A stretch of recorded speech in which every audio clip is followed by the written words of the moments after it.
With us is the Honda Civic RS and we're gonna do a review.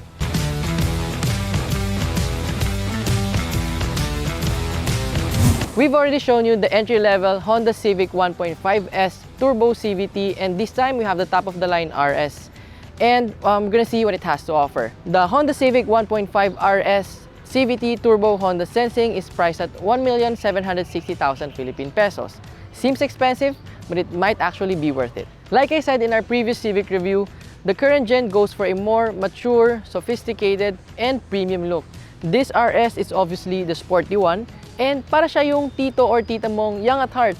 So, meron siyang full LED lighting in front. You have LED headlights, LED daytime running lights, LED turn signals, plus LED fog lights. Sana nga lang nilagay nila dito yung honeycomb grille ng USSI para mas sporty pa. On the side, it's still your usual Honda Civic with the addition of these 18-inch matte black alloy wheels wrapped in 235/40 Michelin PS4s. And blacked out na din yung kanyang window surrounds, yung kanyang door handle, plus yung kanyang side mirrors. And meron na din siyang Honda's lane watch camera sa other side. At the back, the RS takes the Civic up to further sportiness with its blacked out trunk spoiler and yung kanyang dual tailpipe finishers. And sinabi ko doon sa S variant na halogen yung third brake lights noon, but this time, LED na siya as it should be.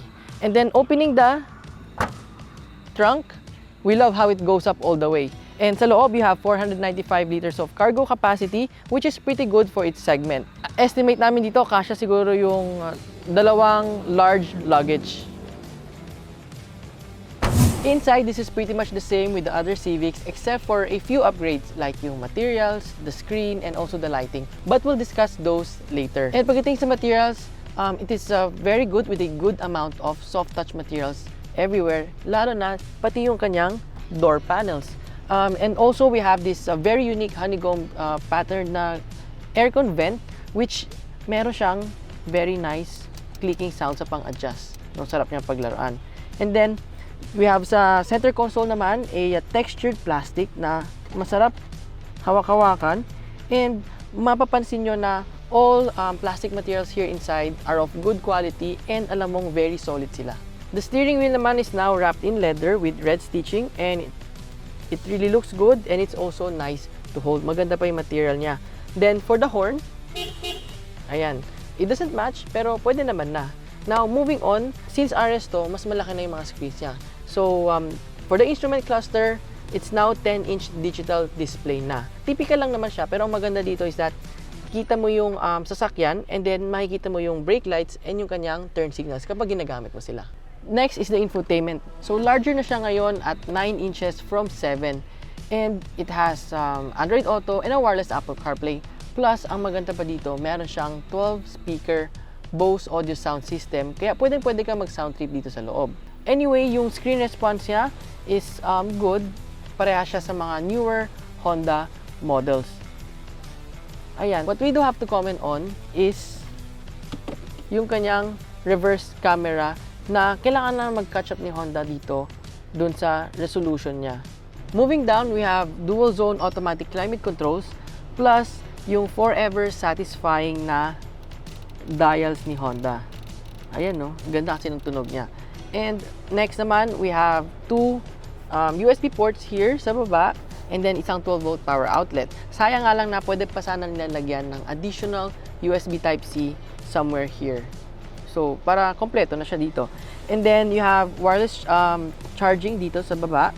And then, you have this shifter na honestly, medyo hindi siya ganun kaganda for us. And meron siyang tunog kasi na very plasticky. Pero okay lang naman, siguro. And then you have two cup holders here. You have drive modes na may magandang sound kapag nagse-select ka. So you have normal, you have sport, and then you have econ. And dito you have electronic parking brake with auto hold function. Tapos you have your center armrest with a decent size storage. And here's the last physical difference sa seats. So same seat pero different materials yan. Meron na tayong suede here, and then meron din tayong leather material na sobrang sarap hawakan kasi sobrang nice nung quality niya. Plus, you have red stitchings and reds scattered all over here. And ano siya, it feels very sporty and it looks very sporty as well. Tapos hindi pa rin kami nakaramdam ng kahit isang ngawit when sitting here. At the back, the seats follow the same pattern like the ones in front. So, suede pa rin and leather. Tapos yung red stitching niya and yung mga red design niya, ganun din, parehas lang siya. And it feels really good here. Sobrang comfy niya. Tignan mo yung space ko dito. It's pretty decent. Look at my legroom, my headroom, and I'm 5'5". So, okay na okay yung space. Ang maganda dito, unlike sa other markets ng Civic sa abroad, sa atin, yung headrest natin, na-adjust siya. Tapos, you have 2 seat back pockets here, and then you have aircon vents, and makikita nyo dito na meron na siyang abang for USB port or kung ano man. So, sayang, di na nilagyan. And dito naman sa door, meron pa rin tayong soft touch leather material here. Kaya lang, napansin namin na hard touch plastic na siya dito. Unlike yung sa harap na soft touch. Pero okay lang yun kasi maganda yung quality na ginamit nila. So, na-drive ko na before yung S, even the RS, and pati V. And they all perform really well as expected naman. Tapos, this one, the RS is powered, as with all Civics din pala, is powered by a 1.5 liter VTEC turbo gasoline engine with 175 horsepower and 240 Nm of torque paired to an Earth Dreams CVT. Like what I've said in our previous review, power and torque are plentiful. The engine response is excellent, lalo na kapag naka-sport mode ka. Doon nagkakaiba tong RS kasi meron siyang totoong sport mode. As always, the CVT feels like a regular automatic. Wala siyang lag and wala rin siyang parang rubber band effect na usually meron sa other CVTs. Sa ride quality and road noise yung medyo downside nitong RS na to compared sa other variants. Mas matagtag siya and mas may road noise siya compared sa iba. And medyo expected naman na natin yun because of thinner sport tires. And this is still a big improvement compared sa previous gen na RS. Yan din yung sacrifice natin for better handling kasi this is awesome. No complaints at all. Very fun to drive. Very sharp yung kanyang steering. Tapos, very planted pa siya. And even with that, super comfy. Talagang balance siya. Kagaya nga nasabi ko kanina, it's like your tito or tita na very young at heart. It's very easy to say na it's one of the best daily driver na pwede mong gamitin. Just like typical Hondas, very good yung visibility nitong RS or ng Civic in general. Na-enhance pa yun lalo ng lane match camera. Pero yun nga, like sabi ko kanina, siguro mas maganda i-improve yung quality nun, lalo na yung resolution. For the fuel economy, it does pretty well just like the others. So sa city, nasa 13 kilometers per liter. And sa highway naman, plus 10. So 23 kilometers per liter. So, hindi lang siya sporty, tipid pa siya. Yun nga lang, sinabi na rin namin to sa mga taga Honda na yung fuel tank niya is quite small. So 47 liters lang siya. Kaya kahit natipid tong sasakyan na to, mapadalas pa rin yung pag-visit mo sa gas station.